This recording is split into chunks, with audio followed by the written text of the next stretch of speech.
Pulling की पहचान तक कर लिया था।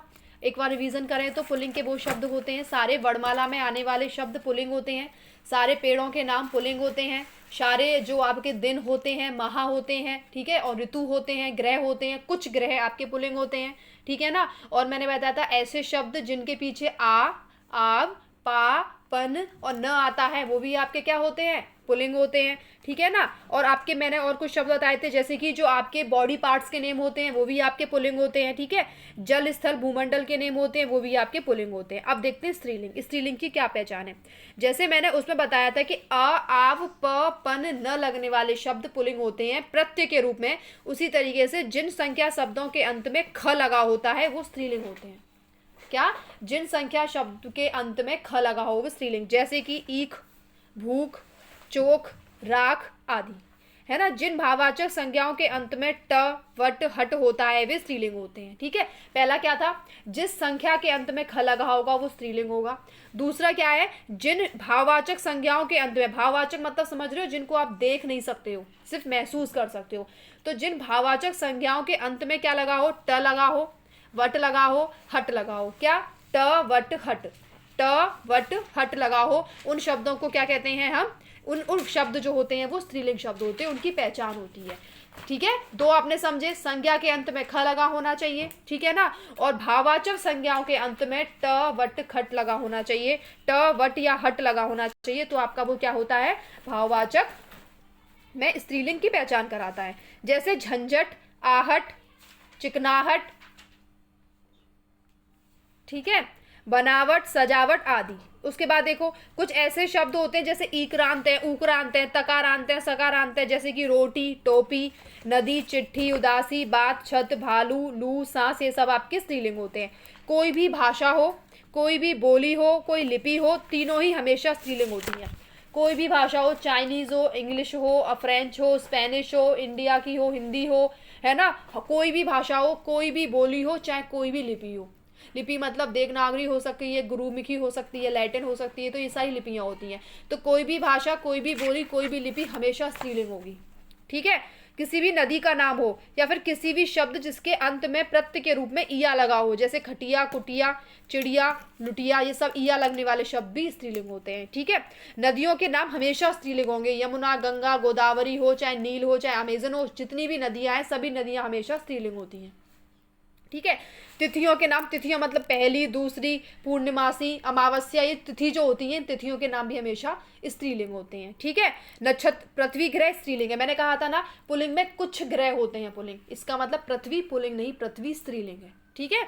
उसके बाद नक्षत्र के नाम स्त्रीलिंग होते हैं। नक्षत्र मतलब जैसे रोहिणी, भरणी, अश्वनी, ये पंडित वगैरह को ज्यादा पता रहता है कौन सा नक्षत्र है, इन नक्षत्रों के नाम भी स्त्रीलिंग होते हैं। शब्द को लिंग परिवर्तन, पुल्लिंग से स्त्रीलिंग बनाने के लिए आप जिन चिन्ह को लगाते हैं वे स्त्री प्रत्यय कहलाते हैं। जैसे कि अगर कोई आपके पास पुल्लिंग है और आपको वो स्त्रीलिंग बनाना है तो उसके पीछे आप कोई ना कोई शब्द तो जोड़ोगे, और जिन शब्दों को आप उसके पीछे जोड़ोगे ना उन शब्दों को क्या बोलते हैं, उन शब्दों को बोलते हैं स्त्री प्रत्यय। क्यों, क्योंकि आपने प्रत्यय जोड़ा है, पीछे जोड़ा है, और क्या करने के लिए जोड़ा है, स्त्रीलिंग बनाने के लिए जोड़ा है, इसीलिए उस शब्द को क्या बोला जाता है, स्त्री प्रत्यय, ठीक है। जैसे कि कौन कौन से शब्द जोड़ते हैं, ई लगा देते हैं हम, ईया लगा देते हैं किसी शब्द के पीछे, इन, नी, आनी, आइन, आ, ई का, इनी, इन शब्द को हम लगा देते हैं क्या करने के लिए, उन्हें स्त्रीलिंग में बदलने के लिए, ठीक है।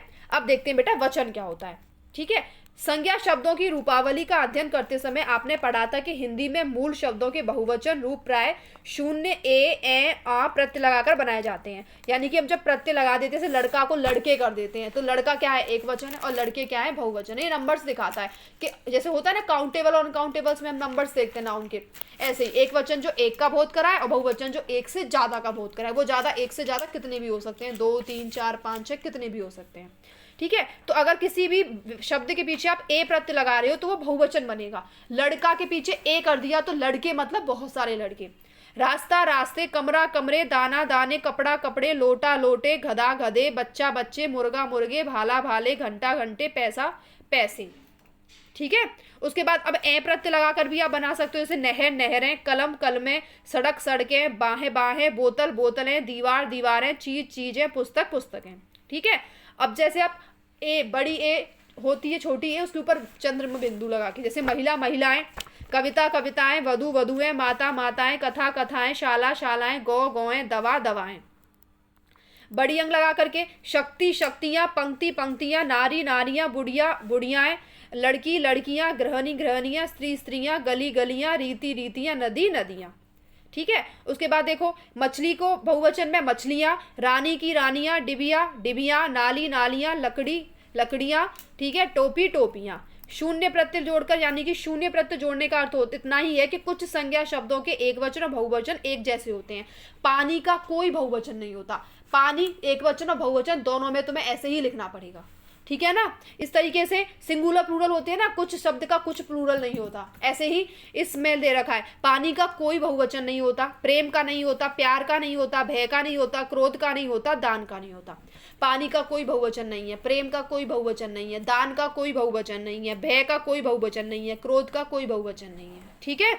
हिंदी में कुछ शब्द जो बहुवचन बनाने के लिए मूल शब्द हैं, जैसे कि कभी कभी ऐसा होता है हम बहुवचन बनाने के लिए शब्द के पीछे वर्ग लगा देते हैं, वृंद लगा देते हैं, गढ़ लगा देते हैं, लोग लगा देते हैं, जन लगा देते हैं, जिससे कि जैसे कि कर्मचारी के कर्मचारियां नहीं होगा, कर्मचारी वर्ग हो जाएगा। कर्मचारी मतलब कोई एक व्यक्ति, कर्मचारी वर्ग मतलब कर्मचारी के सारे व्यक्ति, जितने भी एम्प्लॉयर्स हैं।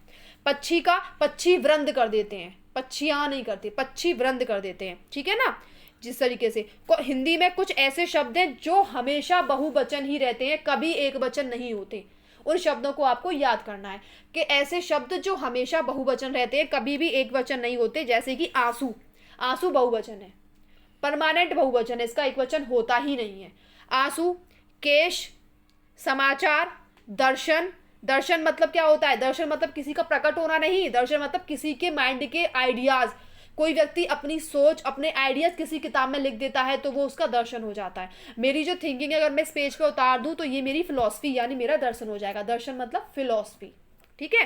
प्राण, हस्ताक्षर, बाल, लोग, प्रजा, रोम, होश, ये ऐसे शब्द हैं जो हमेशा बहुवचन रहते हैं, कभी इनका एक वचन नहीं बनता। हम 2-3 बार इनका नाम लेंगे। ठीक है। आंसू, केश, समाचार, दर्शन, प्राण, हस्ताक्षर, बाल, लोग, प्रजा, रोम, होश। ठीक है। एक और बार लेते हैं, दो दो करके। आंसू और केश, समाचार पत्र, दर्शन, प्राण, हस्ताक्षर, बाल, लोग, प्रजा, रोम और होश। ठीक है।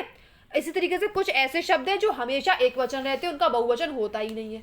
परमानेंट एक वचन वाले शब्द कौन से हैं आपके? जैसे क्रोध, क्षमा, छाया, प्रेम, जल, जनता, पानी, दूध, वर्षा, हवा, आग।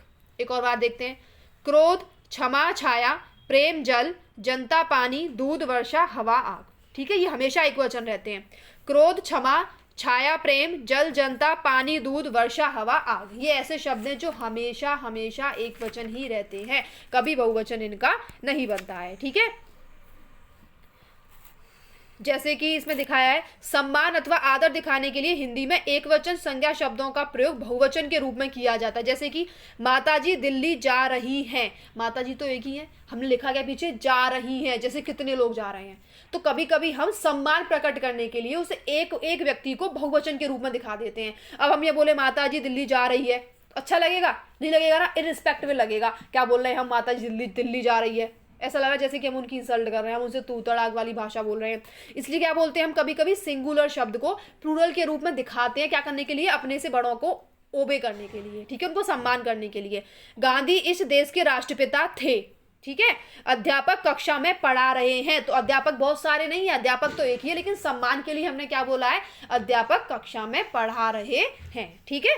कारक क्या होता है? संज्ञा या सर्वनाम के जिस रूप से उसका सीधा संबंध क्रिया के साथ पता चले। ये बेटा ऐसे शब्द होते हैं जो दो शब्दों का संबंध बताते हैं। जैसे कि राम ने खाना खाया, तो जो ने है ना वो संबंध बता रहा है कि राम ने क्या किया, रिलेशन बता रहा है राम का और खाने का। राम ने खाना खाया, तो ऐसे शब्द जो संज्ञा सर्वनाम में रिलेशन बताएं, आपस में उन्हें कनेक्ट कर दें। ठीक है ना। सेंटेंस को कनेक्ट नहीं कर रहे हैं, नाउन प्रोनाउन को आपस में कनेक्ट कर दें, तो वो कारक होते हैं। ठीक है। जैसे कि कर्ता का चिन्ह होता है ने, करण का होता है ने से द्वारा, अपादान का होता है से लेकिन किसी से अलग करना है। जैसे कि पेड़ से पत्ती गिर रही है, जब किसी चीज से किसी चीज को अलग करते हैं तो अपादान वाला से आता है। संबंध में का, की, के ऐसे शब्द स लगे होंगे या रा, री, रे लगे होंगे तो वो आपके क्या होंगे? वो आपके संबंध में आएंगे। कर्म का को होता है संप्रदान के लिए, के वास्ते, के हेतु। संप्रदान ऐसा होता है जिसमें क्या है कि जिसमें आप किसी व्यक्ति को कोई चीज़ परमानेंट दे देते हो, उससे फिर वो चीज़ कभी वापस नहीं लेते, जैसे कि दान करना, ऐसी चीज़ों के लिए अब संप्रदान कारक होता है। ठीक है ना, जैसे कि रामू ने दादाजी के लिए कंबल दिया, तो क्या रामू उस कंबल को वापस लेगा? नहीं लेगा ना। तो इसमें जो के लिए लगा है ये संप्रदान वाला है। ठीक है। अधिकरण में क्या आता है? मैं, पर, के ऊपर, के भीतर, के बाद, के पहले को अधिकरण बोलते हैं। और संबोधन में आता है हे हरे। आपको केवल ये चिन्ह याद रख रहे हैं, इन चिन्ह को जहां पे ये चिन्ह मिल जाए, कभी कभी सेम चिन्ह होता है। मैंने आपको बताया अपादान में भी से होता है, करण में भी से होता है। अपादान का से कब होता है? जब कोई चीज किसी से अलग हो रही हो, अलगाव महसूस हो रहा हो, और बाकी समय करण वाला से आता है। ठीक है, प्रैक्टिस करेंगे तो समझ में आ जाएगा। संबंध तो इजी है, काकी के होगा या रारी रे होगा। संबोधन में हे हरे ही होगा। कर्म में हमेशा को ही होगा। संप्रदान में भी को होता है, कर्म में भी को होता है। कैसे पहचानोगे? संप्रदान का को वो वाला को होगा जिसमें आप कोई चीज किसी को परमानेंट गिफ्ट के रूप में, कैसे भी परमानेंट तुमने दे दी, अब तुम उस चीज को वापस नहीं लोगे, वो वाला अगर को होगा तो वो संप्रदान होगा, और बाकी सबका जो को होगा वो कर्म होगा। तो दो डिफरेंसेस है, बाकी सबके तो अलग अलग हैं। ठीक है, इसमें कर्ता में नहीं है, करण के द्वारा संप्रदान के लिए या संप्रदान के लिए अपादान से संबंध काकी के कर्म को अधिकरण मैं, पर, के भीतर, के बाद और संबोधन रारे हरि। इन शब्दों को देखेंगे, पहचान लेंगे कौन सा है। ठीक है, कर्ता ने अरु कर्म, अब ये पता एक तरीके से कहानी सी बना दी है। ठीक है, तो ये एक कहानी है जिससे कि तुम याद कर दो। जैसे कर्ता ने अरु कर्म को करण रीति से जान, संप्रदान को के लिए अपादान से मान, काकी के संबंध है अधिकर्तिक में मान, रे हे रे संबोधन मित्र धरु ये ध्यान। अब बेटा पुनर्वलोकन मतलब क्या है कि हम इसको एक बार में रिवीजन कर लें, सब चीज जो हमने पढ़ी है। शब्द भाषा की इकाई है, स्वतंत्र इकाई है। शब्द की सत्ता वाक्य से बाहर है। शब्द रूप बनाने वाले प्रत्यय दो होते हैं, एक होता है रूप साधक प्रत्यय, एक होता है शब्द साधक प्रत्यय। ठीक है, हिंदी में संज्ञा, सर्वनाम, विशेषण, क्रिया के विभिन्न रूप की रचना कराने वाले रूप साधक प्रत्ययों के अंतर्गत आते हैं। ये आपको याद नहीं रखना है, ये मैंने ए प्रत्यय वाला आपको बताया ही था बहुत अच्छे से।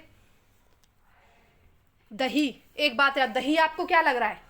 दही क्या होगा, पुल्लिंग या स्त्रीलिंग? स्त्रीलिंग। एकदम गलत, इसीलिए तो बोला मैंने, दही जो है एक्सेप्शन है, दही आपका स्त्रीलिंग नहीं पुल्लिंग है। और मठा, जिसे आप मठा कहते हो, छाछ कहते हो, जो भी कहते हो अपनी भाषा में, वो जो मठा या छाछ होती है वो आपका स्त्रीलिंग होता है। ये आपको याद रखना है, ये एक्सेप्शन है, क्वेश्चन में गलत करने के लिए आ जाता है। दही आपका क्या होता है? दही आपका पुल्लिंग होता है और मठा आपका स्त्रीलिंग होता है। ठीक है, दूध आपका पुल्लिंग होता है। ठीक है, ये तो मैंने उभयलिंग आपको बता ही दिया था। जैसे कोई यह है निश्चित सर्वनाम है तो वो एक वचन है, यह का बहुवचन क्या होगा? ये। किसी ने, किसी को, किसी पर अनिश्चयवाचक सर्वनाम है, एक वचन का बहुवचन होगा किन्हीं ने, किन्हीं को, किन्हीं पर। ठीक है, अब ये खत्म हो गया। अब इससे अगली वाली वीडियो में हम क्या करेंगे, इसके जितने भी क्वेश्चंस हैं सारे क्वेश्चंस को एक बार में सॉल्व करेंगे। ठीक है।